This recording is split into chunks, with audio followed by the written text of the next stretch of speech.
پاکستان میں ہونے والے عام انتخابات میں اپنا حق رائے دہی استعمال کرنے کے لیے اوورسیز پاکستانیوں کی بڑی تعداد وطن واپس آ رہی ہے۔ گوجر خان، جس کو اوورسیز پاکستانیوں کا حلقہ بھی کہا جاتا ہے، علاقے میں سخت مقابلہ دیکھنے میں آ رہا ہے۔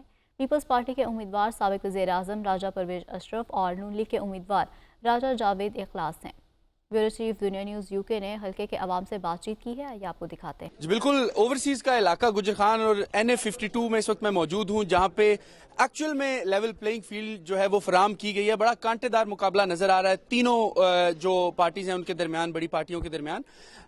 راجہ پرویز اشرف جو ہے سابق وزیر اعظم بھی رہے ہیں، بڑے عہدوں پہ رہے ہیں، وہ بھی اس حلقے سے لڑ رہے ہیں۔ راجہ جاوید اخلاص جو ممبر نیشنل اسمبلی بھی رہ چکے ہیں، ان کے ساتھ اس وقت ہم موجود ہیں۔ ہم ان سے بات کریں گے اور جانیں گے کہ اوورسیز کا یہ شہر ہے، بڑے لوگ باہر سے بھی آپ کی سپورٹ کے لیے آئے ہوئے ہیں، دیگر پارٹیوں کی سپورٹ کے لیے بھی آئے ہوئے ہیں۔ آپ کا منشور کیا ایسا ہے ڈیفرنٹ ہے جو دیگر پارٹیوں سے آپ لوگوں کو اٹریکٹ کرتا ہے؟ بسم اللہ الرحمن الرحیم۔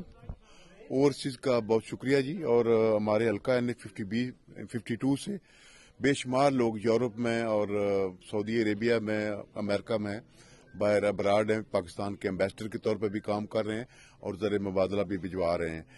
اس حلقے حوالے سے جس طرح آپ نے ذکر دیا کہ واقعتاً ہائی پروفائل حلقہ ہے، تو جہاں تک منشور کا تعلق ہے جی، دیکھیں 2013 میں جو حالات تھے جب پیپلز پارٹی کی حکومت ختم ہوئی تو اس وقت بھی ڈالر بے قابو تھا، مہنگائی عروج پہ تھی اور بہت سارے مسائل تھے۔ دہشت گردی کا جو ہے اتنا ناسور اس ملک کے اندر جڑ پکڑ چکا تھا کہ پوری دنیا کے اندر اسلام اور پاکستان بدنام ہو رہا تھا۔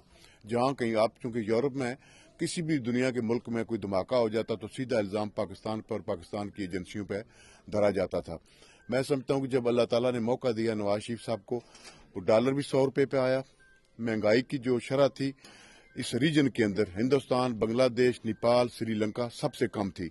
ڈیزل اور پیٹرول اس وقت بھی 120 اور 25 روپے پہ تھا، جو نواز شریف کے دور میں 60 اور 70 کے روپے پر لیٹر کے حساب سے آیا۔ فارن ایکسچینج ریزرو جو جس وقت پیپلز پارٹی کی حکومت ختم ہوئی تو 3 یا 4 ارب ڈالر تھے، جب نواز شریف کو نکالا گیا تو اس وقت پونے 25 ارب روپے جو ہے، پونے 25 ارب ڈالر، یہ اسٹیٹ بینک کے فگر ہیں، یہ اس ملک کے اندر موجود تھے۔ تو نواز شریف نے ماشاءاللہ ترقی کا پہیہ چلایا، سی پیک جہاں پہ لے کر آئے، گوادر، ML1، موٹر ویز، ہائی ویز، میٹروز، یہ سارے پروجیکٹ شروع کروائے۔ لیکن پھر یہاں پہ ایک سازش ہوگی، سازش کے تحت دھرنے شروع ہو گئے، ہڑتالیں شروع ہو گئی، لاک ڈاؤن شروع ہو گئے، 126 دن دارالخلافہ بند رہا۔ تو پھر دیکھیں آپ، ایک جو ملک کو ایک ایٹمی پاور ہو اور 126 دن دارالخلافہ بند ہو تو اس ملک کی پھر کیا دنیا میں حیثیت رہ جاتی ہے۔ ان ساری مشکلات کے باوجود نواز شریف نے سی پیک آن گراؤنڈ لے کر آئے، اور میں سمجھتا ہوں کہ جس کی وجہ سے یہ سارے معاملات اچھی طریقے سے چل رہے تھے، لیکن ایک سازش کے تحت، جھوٹے اور جعلی مقدموں کے تحت ان کو پھنسایا گیا۔ یہ تو ہوگی نیشنل لیول کی باتیں۔ جو عام ووٹر ہے، آپ کے ارد گرد کافی سارے لوگ ہیں، آپ کے سپورٹر بھی ہیں، ان کا بیسک مسئلہ ابھی بھی جو عام علاقے کے مسائل ہیں اور جو اوورسیز پاکستانی، جیسا کہ آپ نے کہا کہ آپ کے حلقے میں ایک بہت بڑی تعداد ہے، ان کے لیے آپ کو آفر کرنے کی؟ دیکھیں جی، مسلم لیگ کی ایک تاریخ ہے، راج صاحب کا آپ نے ذکر کیا، وہ پرائم منسٹر ہیں، تو میں چونکہ 5 الیکشن اللہ کی مہربانی سے ان سے ون کی ہیں۔ ایک الیکشن وہ مجھے جو 18 والا ہے، اس الیکشن کی تاریخ ہسٹری میں نہیں جاؤں گا کہ کیا کھلواڑ ہوا ہے، بہرحال وہ جیت گئے۔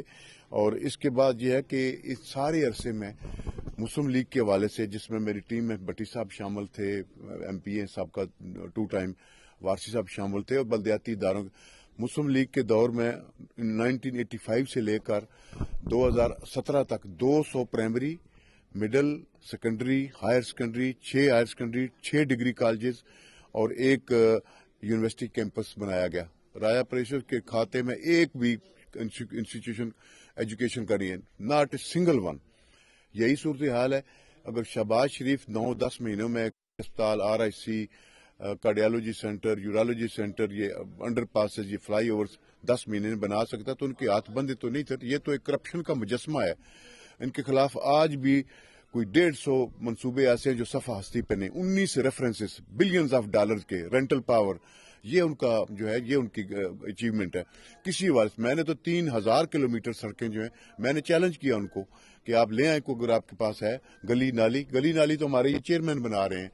تو اسپیکر نے بھی اور پرائم منسٹر نے بھی اگر یہی کرنا ہے تو پھر وہ کونسلر کا الیکشن پہلے لڑیں۔ آخری سوال میرا آپ سے، آپ اس حلقے کا نتیجہ کیا دیکھتے ہیں؟ دیکھیں جی، ہمارا پینل بھی 2013 کا ہے، بٹی صاحب، وارسی صاحب اور میں۔ گجر خان پہلے اس حوالے سے کہ وہی رزلٹ ریپیٹ ہوگا. 56,000 کی لیڈ سے جیتے تھے. اور یہ حلقہ جس میں آج کھڑے ہیں, یہ یونین کونسل بگا شگاؤں, جو ہمارے چیئرمین یہاں پہ عمر جمشید صاحب ہیں, یہ سارے کونسلر اور سارے اس علاقے کے. تو یہ اللہ کا ایک تحفہ ہے ہمارے لیے, گفٹ ہے, اس علاقے میں واضح طور پہ اکثریت مسلم لیگ کی ہے. تو یہاں سے بھی انشاءاللہ 15 سے 20,000 لیڈ ہوگی. تو لیڈ اس دفعہ انشاءاللہ پچھلے الیکشن سے زیادہ ہوگی, اور تینوں سیٹیں بھاری اکثریت سے جیت کر تعمیر اور ترقی کا سلسلہ جہاں رکا تھا نواز شریف کے دور میں, وہاں سے انشاءاللہ شروع کریں گے. گوادر مکمل کریں گے, ML1 مکمل کریں گے, اور مہنگائی کم کریں گے, بے روزگاری کم کریں گے, دہشت گردی پہ قابو پائیں گے. یہ ہے ہمارا منشور پاکستان مسلم لیگ نواز. صاحب نیشنل لیول کی تو باتیں ہوگی. شوکت بھٹی صاحب, آپ بھی ایک بڑے ویل نون فگر ہیں, اوورسیز کو بھی آپ سے بہتر شاید کوئی نہیں جانتا. آپ کا منشور کیا؟ میرا منشور خدمت ہے جی, اور پیار اور محبت ہے, اور دوستوں کا اتنا پیار اور اتنی محبت اس سے پہلے کبھی نہیں ملی تھی. اللہ تعالیٰ مجھے اور میری ٹیم کو دوستوں کی توقعات پہ پورا اترنے کی توفیق عطا فرمائے. اس دفعہ پہلی دفعہ جو ہے وہ بلاول بھٹو زرداری صاحب بھی لاہور سے حلقہ 127 سے کنٹیسٹ کر رہے ہیں, جہاں میں سمجھتا ہوں کہ وہ کامیابی کے جھنڈے گاڑیں گے انشاءاللہ. ہر جیت تو میرے اللہ کے ہاتھ میں ہے, اور میں سمجھتا ہوں کہ جس انداز سے اس حلقے کے عوام نے مجھے محبتوں سے نوازا ہے اور نواز رہے ہیں, مجھے اللہ تعالیٰ کی ذات پہ یقین ہے, اور حلقے کے عوام کی میں سمجھتا ہوں محبتوں پر یقین ہے کہ اللہ تعالیٰ کامیابی